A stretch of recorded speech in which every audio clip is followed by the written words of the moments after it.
我觉得他们有之前他们会打到 S3时光有个差，因为他们3路的对线也都很强，然后jungle也会带攻一下。但是近期他们中路好像没那么理想，我觉得我们可以挑他们最近的破口来跟他们进行这场比赛。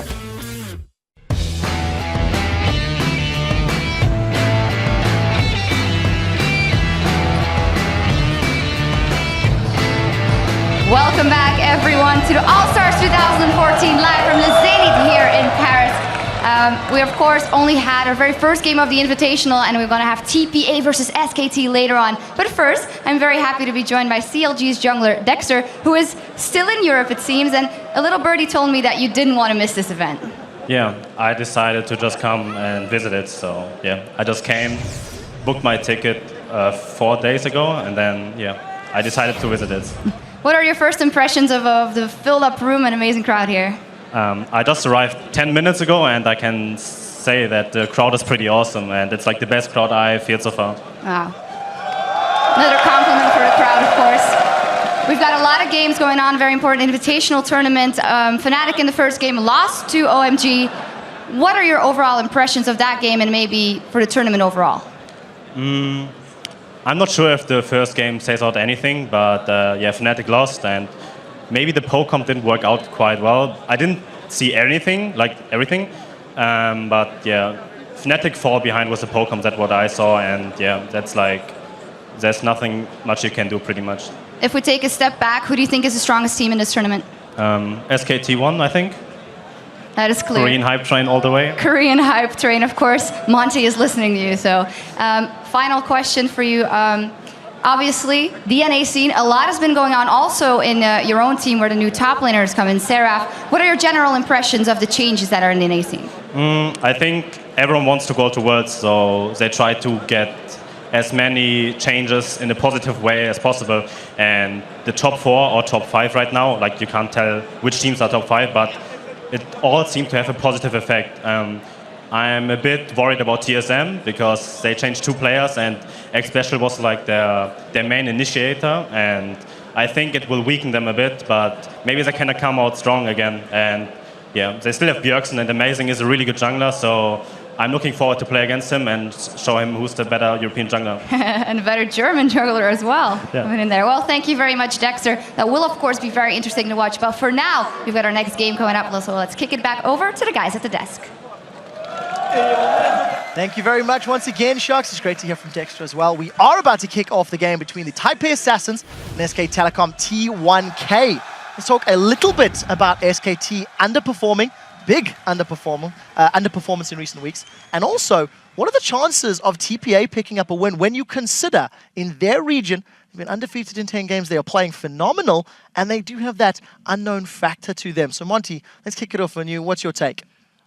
I mean, if I have to take a look at just one player from this match, unfortunately for SK Telecom, I'm not going to be listing the strongest player on their roster right now, but rather Bengi, who's been underperforming in recent weeks. Ever since we've seen the meta shift from his more vision control style, where he could rely with Faker on information of where the enemy jungler was to outduel the opponent in the mid lane. But as we've been moving through Season 4, we've seen those more utility mids come into play, and Faker's been playing a lot of those. And so it's been more about Bengi having the pressure and the kill potential on the lanes, and he really hasn't manifested that. He's been consistently out-jungled in Korea, and with wins also on TPA, which is a big upgrade over Dinter for that team, he may be in a little bit of trouble.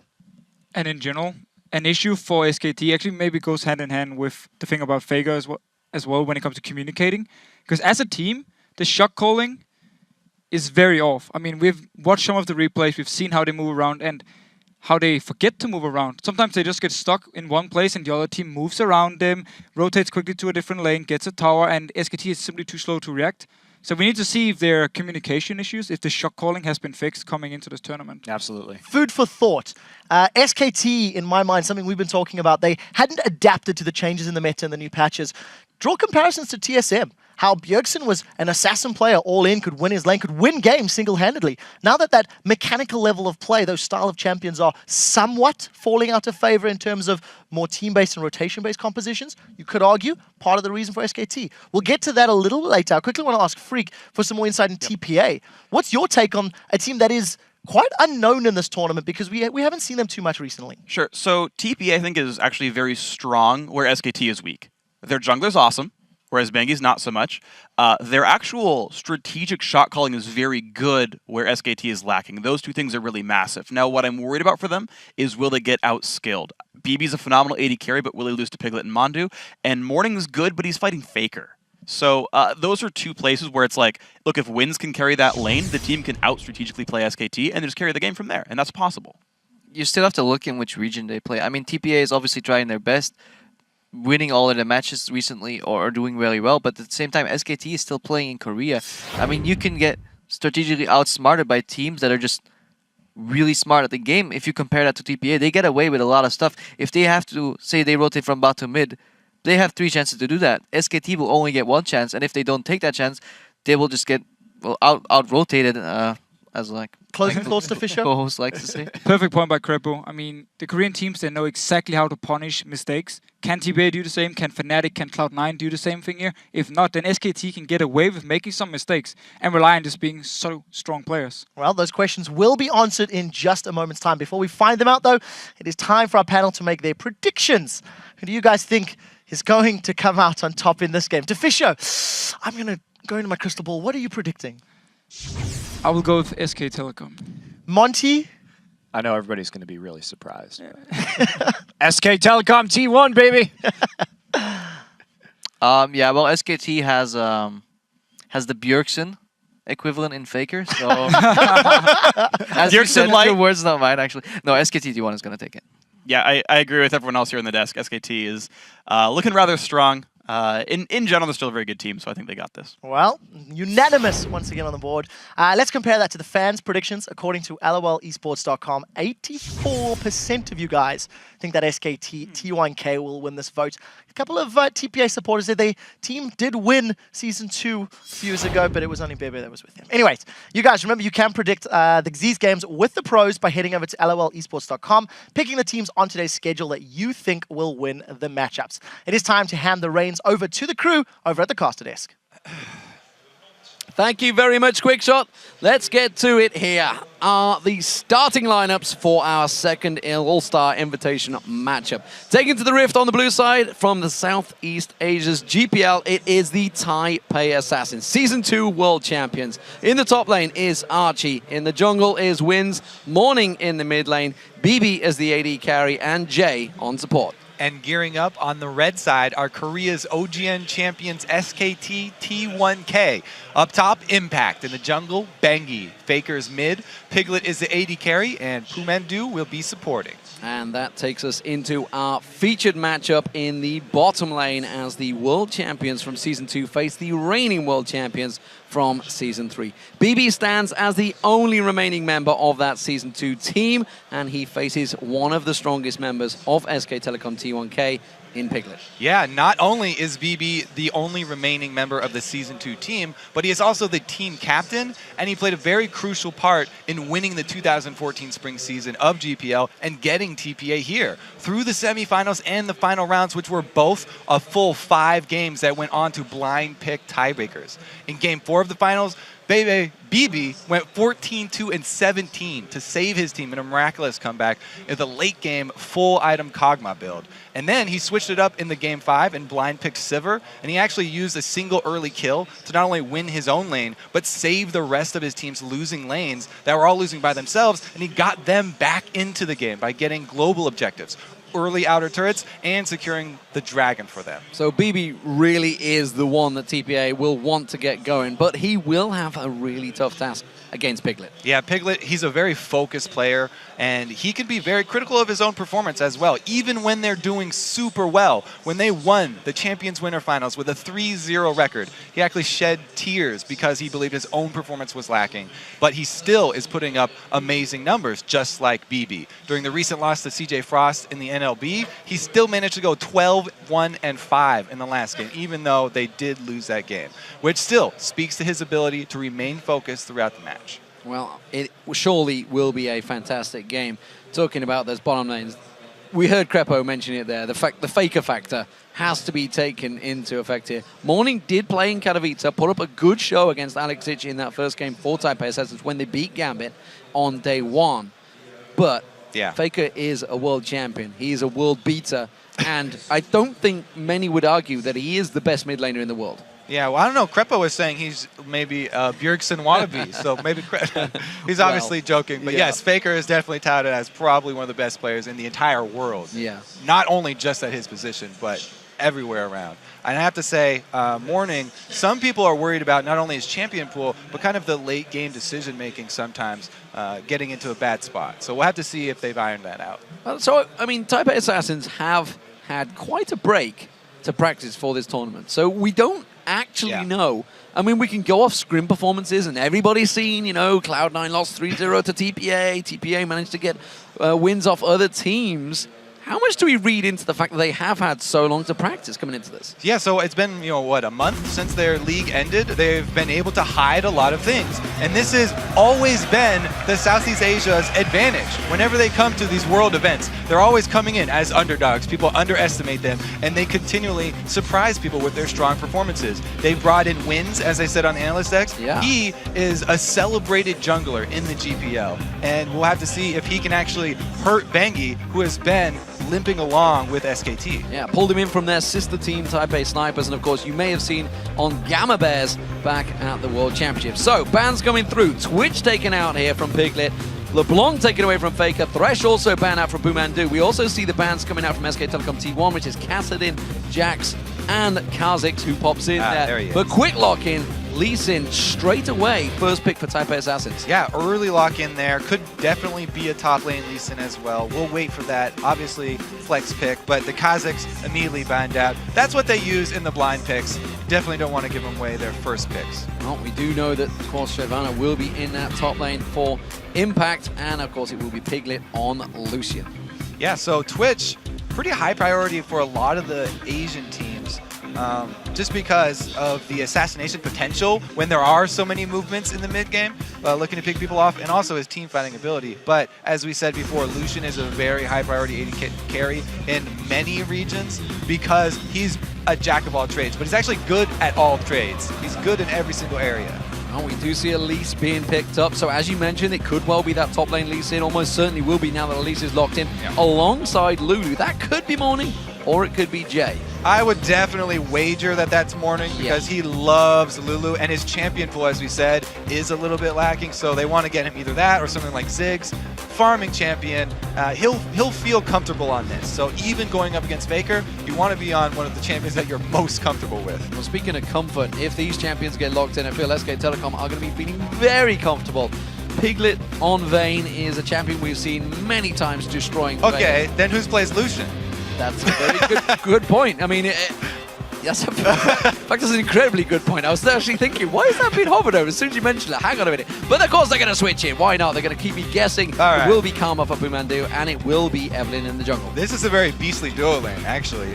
Talking about very threatening early game here. Karma is a high impact support. Not only is she great in 2 vs 2 if she's able to land her skill shots early and take somebody out of the lane very early, but she's also good in shoving down turrets because she's one of those supports that loves to start with that spell thief and get the extra damage. Well, we'll see if this Ezreal gets locked in. Remember, BB has his own skin on this champion. It was the champion he used back in the Season 2 World Finals, taking down the Zubu Frost at the time, and then known as CJ Frost. Of course, a couple of their members are in attendance. He is the only man, but he's not going to play it. Instead, he's keeping us guessing and switches across to Jinx and Leona. And interesting. Another Jinx coming in. Instant lock-in over here for Faker, though. Twisted Fate. Twisted Fate plus Evelyn. So much map control from SKT. This is a really, really strong mid-game team right here. As soon as they get Faker to level 6 and he can pressure the entire map, they also have Evelyn, who will be invisible, making all of the lanes play more safe. Definitely a very high control composition here from SKT. So, of course, running that Flash Ghost, it's something we've seen a lot in the career, of course. We've already seen European mid laners trying to adapt to that as well. So, standard stuff. So, Archie in the top lane leads in. We did actually see him doing the same thing in Katowice, I believe. So, he was a very strong lane, but this time he's against the Shyvana, and a very, very strong Shyvana player in Impact. Yeah, Lee Sin also going to take the teleport there. So they're both going to do teleport top lanes. And I don't think that they will be meeting up, but it is a possibility. We've seen very few standard lanes shake out. You talked about the global presence, the fact that there is a teleport that's there. It's a potential for a 5-man dive in someone with that Evelynn sneaking out the jungle. Yeah, it's ridiculous because TPA, they're looking like they have a stronger team fight because, you know, they've got the Jinx in the backline. They have the engage from Leona. However, SKT have so much more mobility, and they have that global threat we talked about with the Evelynn. There's so many different moves that SKT can outplay TPA positionally in this game. Well, with the match about to get underway, we'd like you to turn to Twitter and tell us who you guys think will score first blood this time. Use the hashtag TPA or the hashtag SKT and send your answers to @LOLesports. What are you thinking on this one? There's a lot of abilities. We saw a level 1 fight in an OMG Fnatic game. Yeah, I often will give the first blood advantage to the team with Evelynn, but going up against Elise and wins on Elise, I'm just going to go for TPA here. I think they're going to get the first blood. He's an aggressive guy. Aggressive stuff. We'll see how it goes. TPA Assassins, the Season 2 World Champions, as the blue team starting out here in the All-Star Paris 2014, up against SK Telecom, the reigning World Champions of Season 3, over on the red team. And look at that, the SKT skin playing against SKT. I like the shout out. So here we go. TPA, will they go for that late invade? Ward coming out from Jay very early in towards that top bush. Both defensive wards placed very early. Interesting choice at the top bush there. Very common to drop that ward for one of the buffs, as SKT have done. But it will see any topside late invades here. It looks like TPA really do want to go with the standard, sort of quote-unquote new standard, where they do lane swaps. And Jinx definitely does want to go for lane swaps, but SKT do position Shyvana towards the top. You can see that ward has been placed over at that red bush, so they're well aware of the fact that this invade could be coming out. Yeah, SKT are pretty much expecting TPA to invade that red side because, oh, Jinx Leona, you know, we've got a very powerful Lucian Karma lane here, and they've rightly warded the correct bush for them just to protect that red side, expecting the heavy amount of TPA members on that side of the map. Vengi just running scout in that mid lane, keeping their vision, and it is going to be a 5-man from both of these teams. Looks like they're going to be trading, so red buff invade coming out, TPA heading in towards that bush, although it's looking like SKT are they going to start out with dead even on the first blood? I guess that's pretty hard to come up with. 63%. Definitely swinging in SKT favor. Wow, that was fast, guys. That's everybody. And actually looking at the hashtag All-Star, it is flying right now between the two. So, red buff start coming out from Wins. However, it is a blue buff start for Bengi, and he hasn't started out towards that red. He's going to head straight towards there, I believe, as soon as this Wolves camp goes down. They were doing a 2-buff. No, it's going to be a 2-buff start, actually, for SKT. So a little bit of a slower push, but again, they get more experience. They get their second buff coming up quicker. The thing that I do like to see when you go for this strategy is you leave one of the small minions by the first buff that you steal. Because if you leave that small one, whoa, Faker is having to blow his... All right. Anyway, if you leave one of the small minions by that first blue buff that you steal, a lot of the times the enemy jungler will not check their own blue buff for a good 5 minutes after, and you delay the second spawn by a tremendous amount. However, both teams have cleared out everything. Oh, no, there we go. They are leaving a little one. See Faker actually getting caught once again. Glenna's doing damage. The blue buff is still untouched by Wins, actually. Hasn't gone back there. Double buff was picked up by Bengi, and they're force stacking on that top turret. Meanwhile, you can see SKT have really only just started to get towards the bottom turret. Yeah, so they went the slow route. As I said, they're leaving the small minion in the enemy buff. TPA opted not to leave it. That's what I was looking at. They're not leaving the small one there. They went for the super fast push, that second wave push, and they got the turret. They are Jinx. They got through the champion reduction damage turret, and now they're trying to get an extra lead here, but SKT are responding, getting everybody up there in time to defend it. Again, we see the difference between the super fast push and the slower 2-buff start here. It costs SKT the early global gold. Now we'll see how it works out. OMG, of course, did a similar type of thing. Piglet getting aggressive, but Archie going very aggressive on him there, but has to back away. Good trade coming back from Piglet. Of course, using that double hit mechanic. So, Mandu, he had to go up towards the top lane, defending it off there. He's going to make his way back down towards that bottom lane and will get himself back into lane. Faker in this mid lane. We haven't seen him up against Morning for too long. We did see Morning putting some aggression down early on. Bengi, though, taking a peek towards the jungle area of TPA Assassins, but Wins will secure himself this blue buff. The early ward coverage, classic Bengi coming through. More classic Bengi, ganking for Faker, getting him a little bit of extra breathing room in the mid lane. No gold card in range for it, though, because Faker had to blow his flash defensively. Their kill potential is greatly reduced, and they always have to worry about counter ganks from Wins, because in the mid game, the level 3 Elise, very strong. BB has now got himself down towards that bottom. We did see Archie teleport down here, has gone back to base, got himself that second Doran's Blade along with the Rejuvi bead. So we'll see how that works out for him up against Impact in that top lane, who both of them actually picking up wards as well on their first back here. So BB now in lane up against Piglet. This was the featured matchup we want to focus on. We'll see how it develops. They finally do meet up in the bottom lane, and both of them actually still have their turrets, even though we saw the early lane swap. Because SKT, we're not able to get one. No, Faker has no flash. Yeah, all right. Take it down a notch. But yeah, because that turret never went down, this is actually normal laning phase for that bottom lane, and we do get to see the matchup.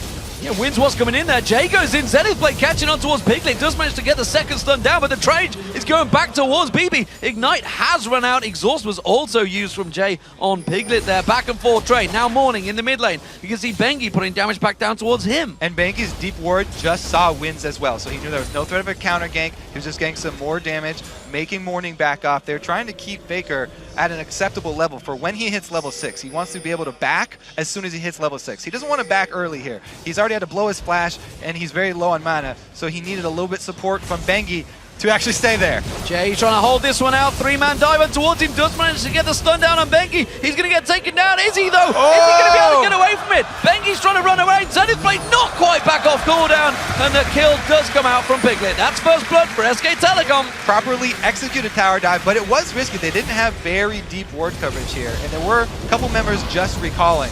More aggression up top lane, though. First level 6 for Impact, taking advantage of the experience. Archie does take some of that damage, as you mentioned. Has gone for the double Doran's Blade, so needs to be more aggressive, and at the moment Impact doing a very good job at zoning him out. Yeah, this matchup is pretty easily swung because Lee Sin, he really thrives when he is able to spam his Iron Will and spam that lifesteal. He needs to be constantly auto-attacking minions up at the minion line, but because Impact got that first level 6, he was able to shove them off the minion line. And that takes away a lot of the sustain for Lee Sin, which is what the laning Lee Sin really relies on. Wind's coming round, going to try and land that cocoon. Flashes in, does get him down there. He has got flashback available, but is it going to be close enough? No! Morning locks down Faker. That's a kill for the mid lane. Great move there from Wind, trying to take advantage of Faker just before his flash came back up. Jay putting damage down on towards Piglet. That's going to be the chompers coming out. Mandu will step around them. BB trying to return some of that damage, but as at the moment, Piglet with that BF sword has a big advantage down that bottom lane. That's why we're seeing a recall here. BB needs to be able to answer that item discrepancy. Down in CS, they're really hurting. He's only able to get Vamp Scepter, so sustain. They're going to be a lot less aggressive, even with Leona Flame Chompers combo. Wins has Morning, just backing off there, getting himself that chalice. That Athene's, of course, being built up by both mid laners. No surprise there. Impact now farming between those two towers in the top lane. And that's actually going to give Archie a little bit of a respite because he will happily farm up against his minions. Actually, it was Impact putting pressure on him with them waves, and I think he'd be quite happy about the fact that Impact has chosen to go this route. Yeah, Impact is really having his way up in that top lane. He hasn't even had to go back and purchase yet. Already farming behind the turret, trying to draw more attention from the jungler. If he can get wins on the top side of the map, he can relieve pressure for the rest of his team to make a move on Dragon. Wins just happens to be jungling on the top side as well. Great move from SKT. They've got great ward coverage around the Dragon as well, so they don't have to be worried about it, especially since their bottom lane is winning so hard. Yeah, zero vision on this one. Bengi actually taken very low. They do manage to find out that top laner on the jungle. Wins is going to come around. Cocoon goes in there, going to try and come around, steal away that red buff. Actually hasn't finished it off. Does. He didn't have smite. Not. No, he does get it. He got it. He got it in the end there. Nevertheless, he does take Impact down. Yeah, that's why he was focusing Impact and wasn't waiting till the red buff was low enough to get it for the attention. But he is able to get it in the end with the execute, and it actually costs a lot of not only Impact's time, but also his ulti. See, Faker's making a move. Faker's making a move. Jay is in trouble. Bibby's going to be the focus target. There's Faker comes in. Stun card, wild card. He gets locked down. Can they finish off Jay as well? You can see Archie teleported in, but he's teleported himself into complete danger. That was not a good move. And the 4 members of SK Telecom take themselves 2 simple kills. That's that gold that we talked about in the beginning. Global, so many global options for SKT. And they're able to use it bottom lane because of the ward coverage around mid. But the answer from TPA is shove 2 lanes. 1 kill, they get a lot of minions into turrets here. No turret goes down. Oh, Bengi and Faker coming round, the double combo. Is it going to be enough? Wild growth from Morning, trying to save himself out. The Cocoon coming back out from Wind, trying to turn it back around. The gold card has been pulled by Faker, but he's not going to be able to land it. Oh, he flashes for it actually onto Winds. I'm not sure that was quite worth it. Piglet taking down the bottom turret while this is all happening. Mandu was joined in the fray, but Taipei Assassins get away from this one. So he still will have a Ghost coming up soon, so he'll have an extra summoner spell for defensive purposes, but that was definitely an unnecessary flash. We'll see if it does end up costing him, as it has before when Winds ganks mid. It is a strong start from SK Telecom, despite the turret advantage that was built up early by Taipei Assassins. It is all now square once again. Morning does manage to get that shield off every time, expecting that gold card to be in his face, but you can see Faker starting to get more confident with every gold card thrown. And the control of mid lane vision is going to be even more important as the game goes on. They need to keep track of Faker. You saw him, he just barely left mid lane for that gank down bottom. That's why you have to keep your eyes on him. As soon as he leaks to one side, you have to notify the rest of your team to play more defensively and fall back. Because, as we've seen, teleport can be answered for teleport. Morning getting drawn into it. A good flash, and that was a very late ultimate from Bengi that was nowhere near landing. Yeah, a little slow there. But they do have a good push up top as well. So even though they use their jungler mid, great pressure up top here for SKT, and they're making TPA pay for this slow pushing bottom lane. Yeah, you can see Jinx. He is getting farmed down that bottom, but it doesn't matter. Piglet is ahead, and now with another turret going down, that global gold and experience keeps stacking for SK Telecom to now have a 3,000 gold lead. Yeah, it's always a give and take here, a tug of war. You're pushing and pulling on different sides of the map. It's all about where you're allocating your champions because they cannot traverse that distance quick enough here. We'll see what Jinx can get done with her big minion wave that was built up and that the top turret was sacrificed. Very aggressive stuff from Mandu. He's got to be careful he doesn't get this turn around. There's going to be the solar flare and the wild growth bouncing him in there, but the glitter lance misses. Can he get away from this one? The rocket, Super Mega Death Rocket doesn't land. Morning should be able to close the distance here. The glitter lance does finish him off, but Morning's in all sorts of trouble now. Bengi chases, Faker comes in, he's going to land the gold card, the wild card comes through, Bengi takes it with a hate spike. So even though Mandu gets a little too deep there, they're able to capitalize. Bebe engaged on. Dragon Descent from Impact. Bebe got no escape from this one. The rest of the Taipei Assassins having to close in. The Cocoon does land. The Zenith Blade locking him up as well. And again, now Impact in trouble. They're turning this one back around. Can he get the damage back onto Bebe? No, he can't. Wins gets the kill. Yeah, a little aggressive there from Impact. Nobody was able to back him up, and they didn't have wards inside of the jungle. He saw an AD carry without an escape, and he wanted to make him blow a splash. So we'll see how Archie works out in this Lee Sin in the top lane. Hasn't been able to get any of that early pressure he would have liked, but he has got that pickaxe down there. Faker now in the top lane. He did manage to come down. He's been involved in everything so far for SK Telecom. We'll see how he gets going on this Twisted Fate. They've done a good job of defending their territory here because TPA against an Evelynn, they want to be able to get wards down inside the jungle camps to be able to see where Bengi is, where he's trying to make his moves from.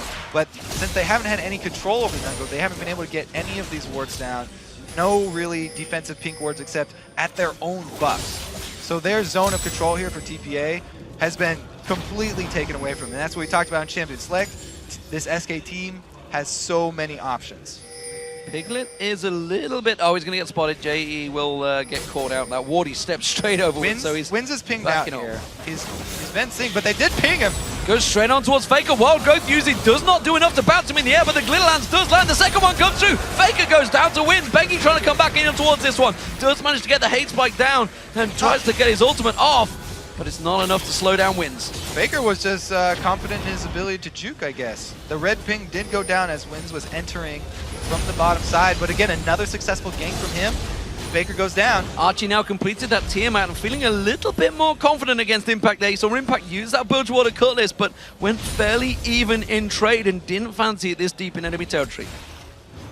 So SKT, even though it's 4-4, with the gold advantage from the extra turret, as well as the Dragon. However, they've been making some mechanical mistakes. They do not look like the flawless team that everyone is extremely scared of. However, it's been enough this game. They're pulling it off very well, using that mobility advantage that they do have.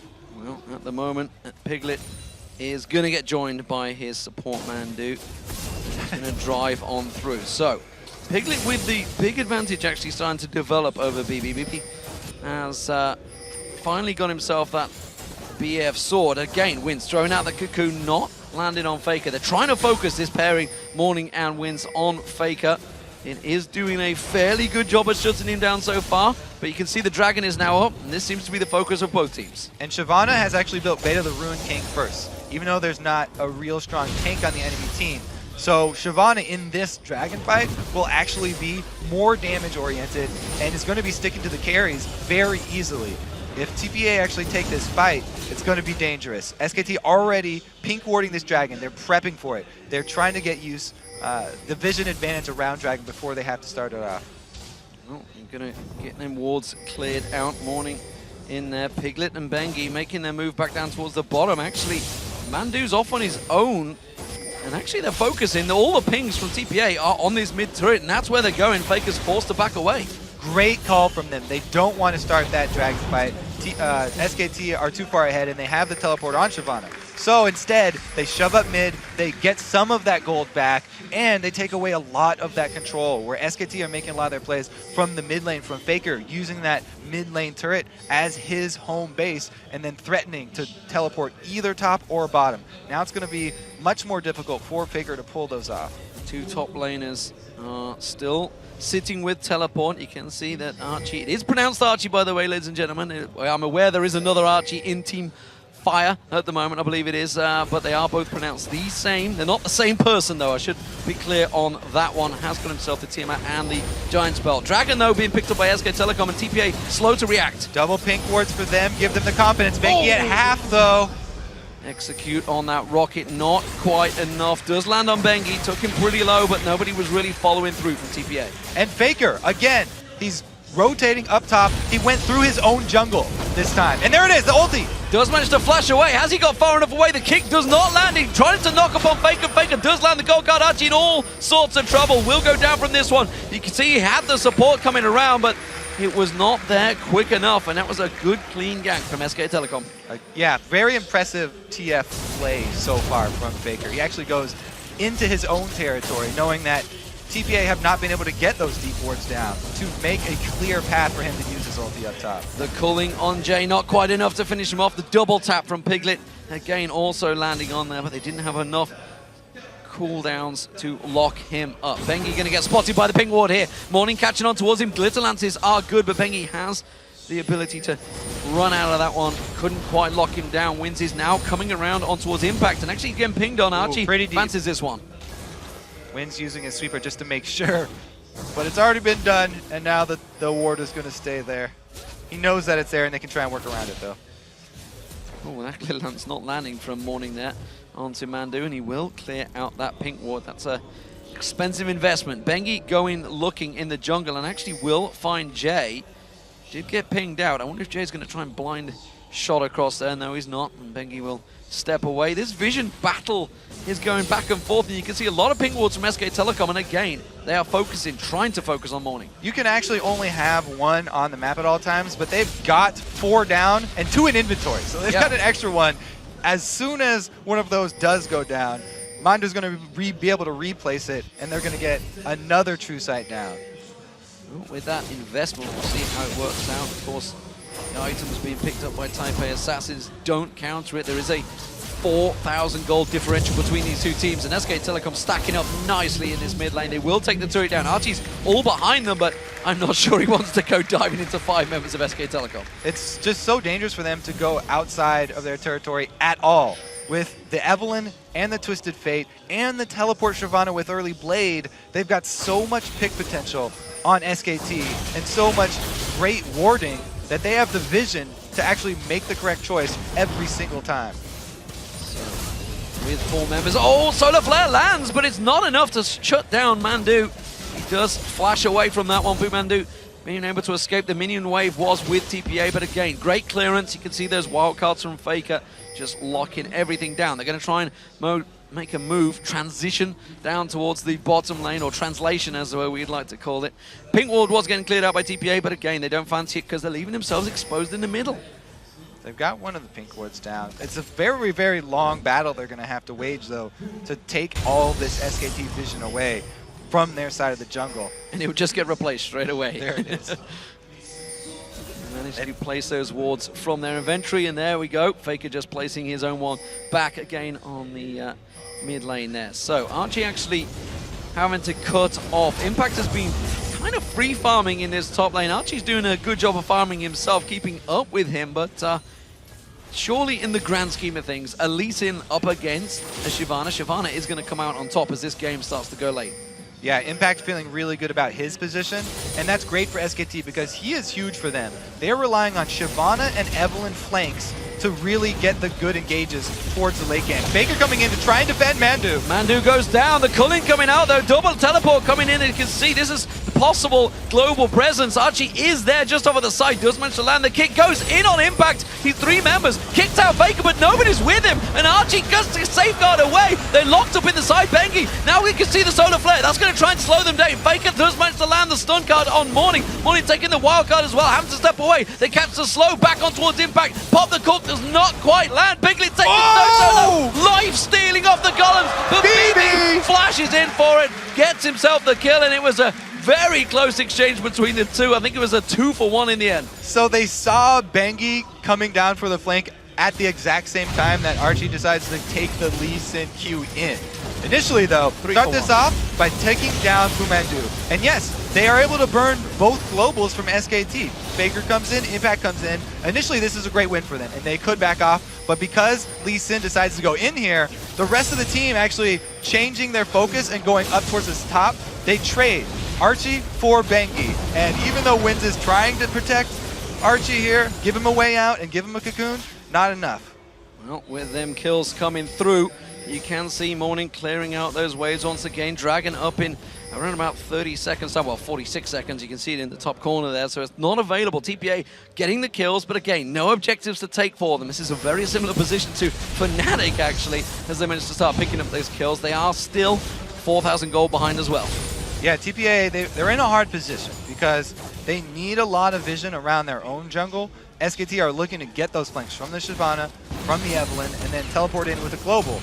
But they need good vision to fend against these. You can see more defensive pink wards to be able to catch out Bengi. Morning having to use that wild growth sped up. Faker comes in, does not lock down the stun card. Morning trying to get away from this one. Glitter lands on 3 members of SK Telecom, and the rest of TPA come round there. So in. Jay goes deep on this one. Bengi taken solo, but they didn't get a kill from it. Impact gets caught out there. Archie does go down. SK Telecom solo, fleeing from this one. They're going to turn it back around. Piglet gets himself in. Repel. He's got nowhere to go. No racer available. Goes back in, gets himself a kill for the process. Faker finishes it off though, and that was a 2-for-1 this time to SK Telecom, and they will get the Dragon. Exciting ending, but yeah, it's jungler going down for support, so SKT, after the pick, they are finally rewarded with not only an extra kill, but as well the Dragon, and that's what we're talking about. They start the fights out middle, and then they bring in Faker for the guaranteed engage. Faker hasn't even been starting these with the Messiah-type plays where he would need a Zanya's. He's not initiating, he's following up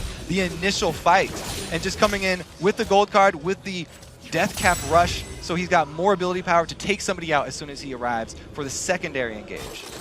Difference coming out, Static Shiv being built up by BB, but this time he's actually gone for the Average Blade first instead of the Zeal, so trying to get that one locked in. Meanwhile, Piglet, you can see Triforce now just completed. There's the Static Shiv just popping into place as well. Rabadon's Death Cap also picked up by Faker, has got that Sheen as well. Oh, Zenith Blade not landing on Pumandu there.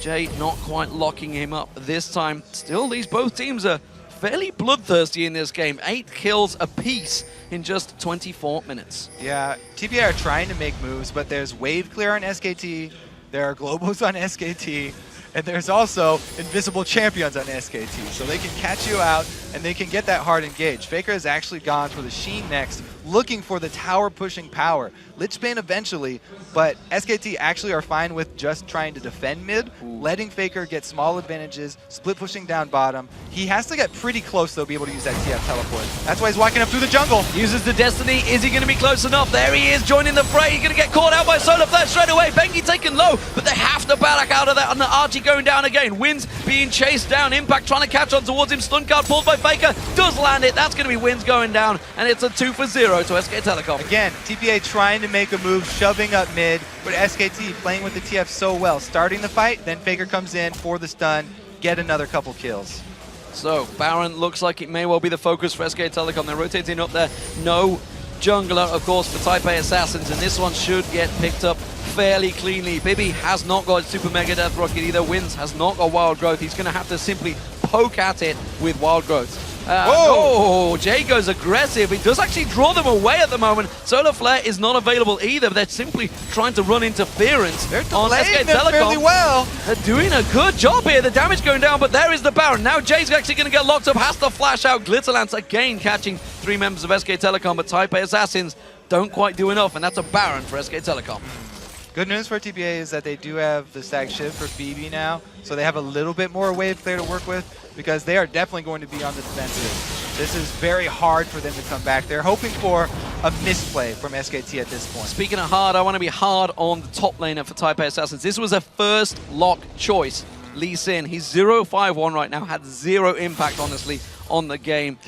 And you got to question that first pick. Impact himself, you're right, has been doing quite well up there, rushing that Blade of the Ruined King. We saw him when he got that early level 6 and he was shoving Lee Sin off of the minion wave. There was so much presence lost for TPA up there. But again, we talked about how much SKT were bringing with all the globals of the Evelynn plus the Twisted Fate. They've done such a great job playing with the entire team, not just the isolated top lane. So, Mundu and Bengi in that mid lane, keeping the waves clear, keeping the vision down, as pink wards they had all down have been fairly well cleared out by Type A Assassins. Type A Assassins themselves have got some pretty good vision along the river, so they have a good idea of where SK Telecom are going to be, but they need to play the defensive game right now. This is a Baroned up SK Telecom. It's down to them to make the next move. Not only is it Baroned up SK Telecom, they've got a very strong power spike right now. Dual items for their tank. They've got the AD carry with Trinity Force and Bloodthirster for Lucian. His burst is crazy right now. He's even added an elixir on top of that because they want to make the most of this Baron buff.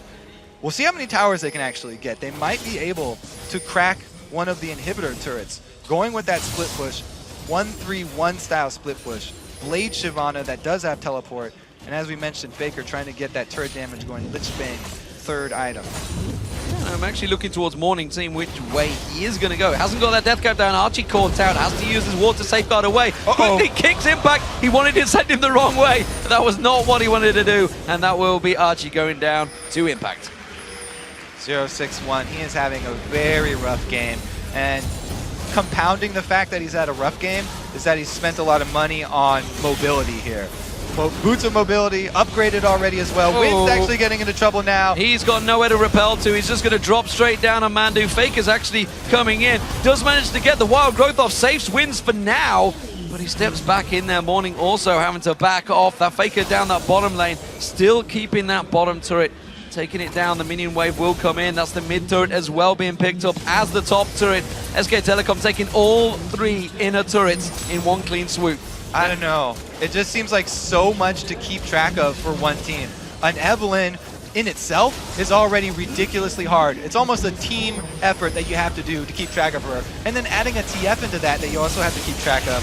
SKT have just pulled out all the moves in this first game. Fantastic movement. That's going to be a second inhibitor turret going down as SK Telecom pounce on through. A double kill being picked up on Impact. Destruction Derby coming out from SK Telecom now. That's 2 inhibitors down. They're just going to push on for the win here against the Type A Assassins. They started well in the lane phase, but it's just not enough to teak up with the reigning world champions. Faker gets himself the final kill. Archie having a torrid time here. 0-7-1. That is why You don't pick the world champion skins against them. You have to back it up with something, anything. SK Telecom clear winners here against Taipei Assassins. Yes, very, very well played from SK Telecom. They just executed so cleanly.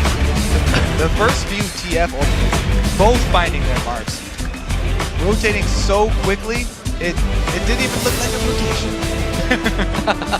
They ended with an 18,000 gold lead. It was around 16 to 8. So it was 8-8 at one point. That's how different that Baron fight was. That mid lane fight where they caught out that jungler. And SK Telecom proving really why they are world champions. They came into this tournament with a somewhat shaky record. They got knocked out in the quarterfinals in the champions over in Korea, as well as NLB in the semifinals by CJ Frost. Caught a lot of people by surprise, that one. But they are clearly well practiced coming into this tournament, and they took themselves a fairly straightforward victory over TPA with those, as you mentioned, a pretty crazy global comp. Yeah, not only was their team executed very well, but also the individual play. You pointed out Impact on that Shyvana. Huge game for him. He was bullying Lee Sen without even having back, just with the Doran's play. Well, he ended 6-1-6, 4-2-10 for Faker. I know a lot of people were saying he hasn't really made an impression, but let's face it, he was involved in, 90% of all the kills in that game. 3-1-10 for Piglet. Piglet never really had any problems in that bottom lane, and Pumandu was everywhere on the map. Yeah, they actually had a pretty good time. They got an early lead, and controlling that bottom lane, they were able to get a dragon from it as well. So they were helping out the rest of their team, not only with the objectives, but also by controlling their lane. And you know, this is the second game running where they haven't done that 4-0 split. They've actually delayed it, gone with the buddy system, slowly pushed it round. And just like OMG, this is the second team now SK Telecom have won. Is this clearly a tactic, a counter tactic that is now against that 4-0 split? Have they figured something out that the rest of the teams haven't quite picked up on yet? Well, no, teams used this before they even did the fast pushing or people split push. So this is... That is often actually the way that people counter it. They suddenly go, you know, remember that tactic back then? Seems to work. Go back to the first step. It's mostly about execution, because as we always say in the early game, there's so many trade-offs, and it's really a chess game, the early game nowadays, because it's so much about choosing where you're sending your champions rather than the degree to how well you're playing these champions, because they're not playing against other champions. For the beginning of the game, all these lane swaps, they're just playing against minion waves and against turrets and against jungle camps. It's really all up to the team's choice, and it's how you build your strategy around that. And SKT are the ones who built a superior strategy. Well, what a fantastic game. That was the second game of the All-Star Invitation, is now in the books. It is time to send it back over to the Quick Shot and the guys for more insight. Thank you very much, D-Man and Kobe. I'm super happy with how you ended that matchup, because this is exactly what we wanted to talk about. It will be a recurring trend as long as we continue to see these lane swaps. Monty, early game, who came out better? Was it SKT or TPA? It was definitely SKT, and even though they lost the early tower up in top lane faster due to Jinx Leona, it was calculated. We see them send 3 back, and it comes down to the team composition. When you have that Lucian and Karma, there were only 2 choices for TPA to make. Either they send the AD carry and support into that bottom lane, in which case Jinx Leona will just get poked out by Lucian Karma early, and they'll be able to eventually take the tower. Also, Lucian was left farming, so he got a big CS lead. So actually, by preserving the tower, they concentrated CS onto Lucian because he didn't have to go back to win that lane against Jinx Leona early because of the poke. You go back at 6 when Leona has her ultimate and that all-in potential is there. You buy items, and then you have an item advantage via the power spike. So actually, SK Telecom T1K played it out beautifully, just given that. And if they hadn't sent Jinx Leona down there, well, Lucian would have gotten the tower and everything would have been even. So really, it was just great, I think, decision-making by SKTK. Yeah, I agree with the fact that SKT played their strategy perfect. That I agree with. At the same time, though, TPA could have played theirs better. When you do these lane swap, you need to have a couple like check marks. Like, first tower goes down, then you need to compare what's happening on the other side of the map. TPA could clearly see that SKT didn't have that first tower low. At that point, they should have just sent their bot lane back immediately. That was the only play left for them to do. What they ended up doing was tunneling on that 4v0 push, pushing into the tier 2 tower, and then they reacted by, okay, what do we do now? Okay, we need to send somebody bottom. Let's send Lee Sin bottom. They burn the TP. Lee Sin is useless against the Lucian because he'll get poked out. And then eventually they sent their bottom lane bottom. And then on top of that, they should have had jungle pressure, because the way the matchup works, as Mani said, Leona 1 to 6 does not do well against the Karma, but with jungle pressure, they can put pressure enough to prevent SKT from getting an early BF sword on the Lucian, because that's what they did. They had the favorable laning phase. Even though they were items down, they said, well, no, our composition is way better than our opposition's. We'll farm until BF swords, and then we'll completely wreck this lane.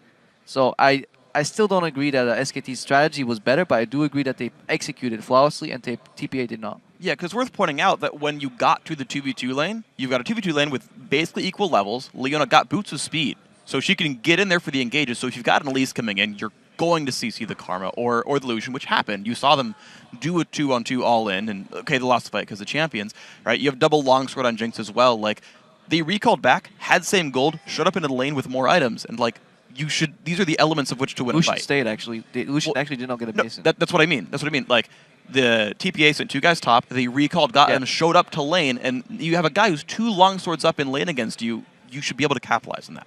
Yeah, but you bring up the point of bringing the jungler down for that extra kill pressure in the bottom lane, but at that point TPA had already really made up their mind that they were going to try and deal with Faker in the mid lane, both through heavy trading over CS from Morning, as well as just sending him there, blowing the summoner spells and all of that.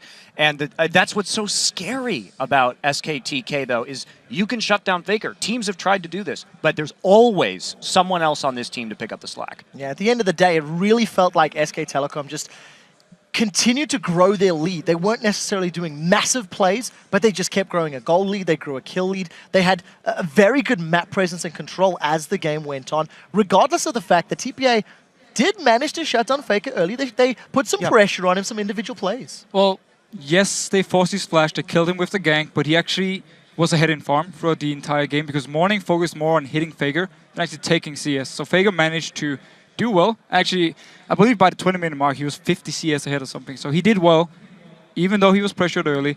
And SKT in general, the entire game here, they were just one step ahead of TPA. I mean, whenever TPA would start a fight in mid lane, there would just be 2 or 3 members up in top lane, taking the tower, quickly moving around the map here. And it meant also because SKT had a very good late game comp, that TPA needed to do something. They tried to group up in mid lane. SKT just went behind them, flanked them, and won the team fight. Well, as a closing thought, that first pick, Lee Sin, really did not work out for them. We want to check in on the conversation that's going on over at Twitter. Earlier today, we asked you, which team do you think will win the All-Star 2014 Invitational? We've seen some of the games. Now let's sample some of the answers that you've sent in. From a solitary llama, I'm going to go with the wild card. I think Fnatic will win All-Star due to having the crowd behind them every step of the way. Crowd didn't help all that much earlier. What do you think, Fisher? Not the best start, obviously, if you want to win everything. But I think, as Dexter also said in his interview, actually, first game, it doesn't matter all. It's not everything, the first game here. Fnatic can still bounce back, and as long as they can go back and watch the game they just played here and see what mistakes they made and maybe fix them, they can still win. It's going to be very, very hard, though. We'll have to see. It's top 4 teams of the 5 that advanced. Next one comes to us from @ScottPantera.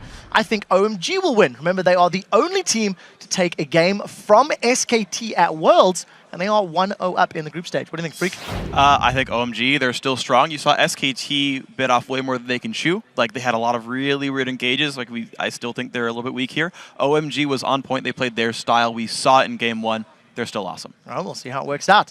Next one comes to us from @CJDavis86. He says, SK Telecom T1 all day. Faker, Pumandu, Piglet, the plays, the feels, the Baron, the strategy. They got it all. I'm going to give this one to Crepper. Yeah, well, not much left to say after he did everything. But to touch on Freak's point, while, yeah, SKT had a little, as Monty likes to say, micro-level mistakes, but on the macro level of the game, their strategy was solid. And if we looked at OMG, they left some gaping holes in their strategy. And I think SKT1 is more than willing to fill them. Well, we'll see if they can make that work.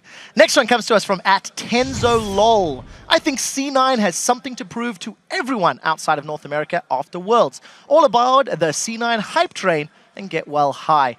Care to comment on that one, Monty, as the conductor of the largest hype train in existence? Well, I mean, the C9 hype train is only relevant in North America, as we've seen. So, I mean, I do think I have hopes for C9 here in the tournament, and especially after seeing these first couple games, I think it gives a good indicator, and I think C9 can still place well. And they will be playing against Fnatic in the next match. We'll see how well they perform. The last tweet comes from @BeyondTartarus. Nobody thought TPA would win Worlds. Shouldn't count them out again. while I do agree with you, unfortunately, they will have to bounce back from a pretty heavy loss that they just suffered. Thank you very much for those tweets, guys. They were great, but we want more of those sweet tweets. So send them to @LOLesports and use that hashtag All-Star. All right, coming up, we've got a battle of the LCS teams as Fnatic and Cloud9 take to the Rift. And there's been a wave of LCS news in the last couple of weeks with very big roster changes. TSM has signed Amazing from the Copenhagen Wolves as their new jungler. The Odd One will be taking over as the team's coach. Glebe Glarbu was selected to take over as the team's support because Xpecial was benched. However, Xpecial was picked up by Curse, and Dignitas themselves have joined in. They signed Zion Spartan and Shifter as their new top laner and mid from the recently relegated Coast. Not to let all the fun stay with North America, Alex Sitch has officially left Gambit. He's joined the European Challenger team, Ninjas in Pajamas, leaving a very big hole in the mid lane for Gambit. Those are only a few of the numerous changes to the LCS as teams prepare for the summer split, and with a few weeks before it starts, we can expect more. Shocks will be talking to Diamond about that big change for Gambit in just a few moments. But first, let's prepare for the battle between North American and European LCS teams as Cloud9 takes on Fnatic. As we go to the break, Cloud9 spent the majority of the spring split in second place, but they focused on playing their game to reclaim first and say they are ready to once again compete on the international stage.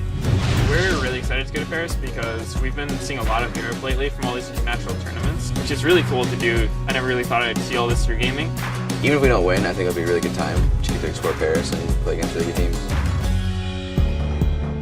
I think last season, all the other teams were basically a lot weaker. I don't think we were nearly as good as we could be last season. Now this season, coming in, we thought most teams were going to be a lot stronger, which they were. So it was a lot harder. And here comes Skara. Can he help Cutie Pie? Damage out on Sneaky, and Cutie Pie survives. Lemon Nation is gonna die alone and sad. The biggest challenge was overcoming TSM. They were already ahead of us, and we tried kind of a weird, like, fiddle kind of pick. I believe he played Fiddlesticks in Battle of the Atlantic. So he has played it in a very high-pressure game before. And we just ended up with this really bad team composition where we had, like, Fiddlesticks and Zed. He's going to be taking a lot of damage, but Meteos goes down to the blink of an eye. We made a lot of mistakes during the game, and then overall we just didn't stick to our plans. I think we all learned that the fiddle jungle wasn't really working out.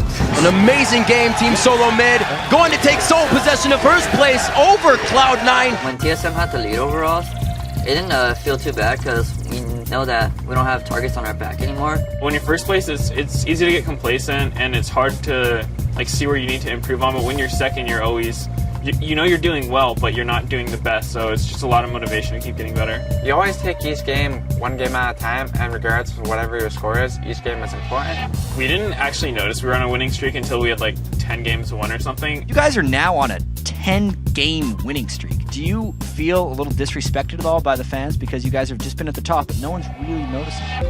Thinking about that kind of thing, like that you're on like a streak, is a good way to kind of like let it go to your head, become overconfident, and throw. We kind of just adapted really well and understood all of the picks, and were able to prepare correctly basically for every game. We're just constantly trying to get better. Cloud9 staves off Team Solo Mid one more time to go 3-0 in the 4 matches against them.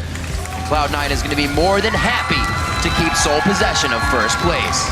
After we grabbed first place, we were like happy that we got our throne back. TSM had been like ahead of us the entire season, so the fact that we were actually against them, we were able to like prove that we could like beat them so convincingly, it felt really good.